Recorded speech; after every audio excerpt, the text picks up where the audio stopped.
ಇದು ಆಗೋಕ್ಕೆ ಮುಂಚೆ ಸ್ವಲ್ಪ ಬೆಳವಣಿಗೆ ಕಮ್ಮಿ ಇತ್ತು ಗಿಡ. ಇದು ಹಾಕಿದ್ಮೇಲೆ ಗಿಡ ಸ್ವಲ್ಪ ಬೆಳವಣಿಗೆ ಚೆನ್ನಾಗಿ ಬರ್ತದೆ. 200 ಲೀಟ್ರ್ ನೀರು ಡ್ರಮ್ಮು. ಇದು ನಾನು 2 ಬಾಟ್ಲು ಬಿಡ್ತೀನಿ ಅಭಿಮನ್ಯು. ನೀರು ಬಿಟ್ಟ ಸ್ಟಾರ್ಟ್ ಮಾಡಿ ಸಾಯಂಕಾಲನಾಗ 1 ಲೀಟ್ರ್ ಗಿಡದಲ್ಲಿ ಬಿಟ್ಕೊ ಹೋಗ್ತಾ ಇರ್ತೀನಿ. ಒಟ್ಟು ಇಳುವರಿ ಚೆನ್ನಾಗಿ ಬರ್ತಿದೆ, ಅದ್ರ ಗ್ರೋತ್ ಚೆನ್ನಾಗಿದೆ, ಕಾಂಡ ಚೆನ್ನಾಗಿ ಬರ್ತಿದೆ. ಎಲ್ಲರಿಗೂ ನಮಸ್ಕಾರ. ನನ್ನ ಹೆಸರು ಸಿದ್ದರಾಜು. ನಮ್ಮದು ಕಾಮಗೆರೆ, ಕೊಳ್ಳೇಗಾಲ ತಾಲೂಕು, ಚಾಮರಾಜನಗರ ಜಿಲ್ಲೆ. ನಮ್ಮದು 1 ಎಕರೆ ಜಮೀನಿದೆ. ನಾವು ಸ್ವಲ್ಪ ಗ್ರೋತು ಸ್ವಲ್ಪ ಕಮ್ಮಿ. ನಮ್ಮದು 1 ಎಕರೆ ಜಮೀನಿತ್ತು, ಬಾಳೆ ಹಾಕಿದ್ವು, ಏಲಕ್ಕಿ ಬಾಳೆ ಹಾಕಿದ್ವು 1 ಎಕರೆನ. ಸ್ವಲ್ಪ ಗ್ರೋತ್ ಕಮ್ಮಿ ಇತ್ತು. ಅದಕ್ಕೆ ಆನ್ಲೈನಲ್ಲಿ ಚೆಕ್ ಮಾಡಿದ್ವು, ಯೂಟ್ಯೂಬ್ APKS ಆರ್ಗಾನಿಕ್ಕು, ಅದು ಯೂಟ್ಯೂಬ್ ನೋಡಿದ್ವಿ ನಾನು. ಆಗ ಸ್ವಲ್ಪ ಯೂಟ್ಯೂಬ್ ಬುಕ್ ಮಾಡಿ ಅಭಿಮನ್ಯು ಚೆನ್ನಾಗಿದೆ ಅಂತ ಇದು ಮಾಡ್ತಿದ್ರು. ಆ ತರಿಸ್ತಾ ಬಿಟ್ಟಾಗ ಸ್ವಲ್ಪ ಡೆವಲಪ್ಮೆಂಟ್ ಚೆನ್ನಾಗಿ ಬಂತು.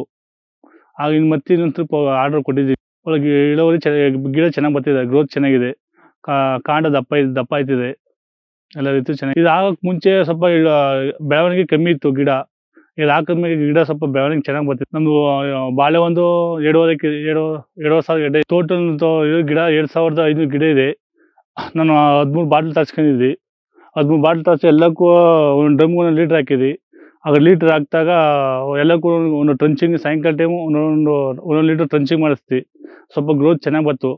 1 ತಿಂಗಳಿಗೆ ರಿಸಲ್ಟ್ ಬಂದ್ಬಿಡ್ತು. ಒಳ್ಳೆ ರಿಸಲ್ಟ್ ಚೆನ್ನಾಗಿ ಬರ್ತದೆ ಗ್ರೋತ್ಲಿ. 1 ಮಂತ್ ಹಾಕಿದ್ದೀನಿ ನಾನು, ಒಳ್ಳೆ ರಿಸಲ್ಟ್ ಬಂತು. ಮತ್ತೆ ಮಂತ್ಗೆ ಮತ್ತೆ ಬುಕ್ ಮಾಡಿದ್ದೀನಿ, ಮತ್ತೆ ಬರ್ತದೆ.